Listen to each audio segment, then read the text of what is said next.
Арбаңыздар, агайын туугандар, акындар элдин жарчысы, акыйкат өргөн камчысы демекчи, булбулдай таңшып сайраган, кызыл тилин кайраган, заманыбыздын залкары, төкмө акын Замирбек Үсөнбаев жана өзүнүн шакирттери баптап, таптап келген тайлары менен сиздерге өз өнөрлөрүн тартуулайт. Эми Ханымжан саган рахмат. Барын катары менен алып келдиң. Бүгүн балдарыма бакылдатып ырдай турган шарт бердиң. Жалаң эле тамак эмес бердиң, ашыңды да камдап коюпсуң. Эң татынакай, жашынакай жадырап турган какканда жакшынакай жайдары кашыңды да камдап коюпсуң.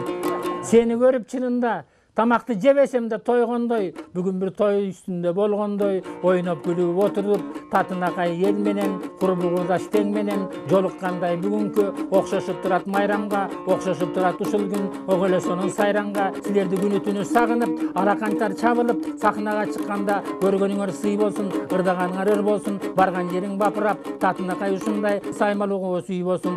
Мындай берүүнү силер тарткан жоксуңар биринчи. Далайларды да тарткансың, далайдын көңүнүн ачкансың. Ханымжан далайдын алып батасын далайларга кой жаккансың. Соңдон ошо кыздардан чыккан арстансың. Анткенинин себеби Ханымжан бизди тартат экен деп эл каяктан да макталсың. Ушу бүгүнкү тартып алганың кылымдар өтсө мейли ичиңа, кыргыз эл үчүн сакталсын.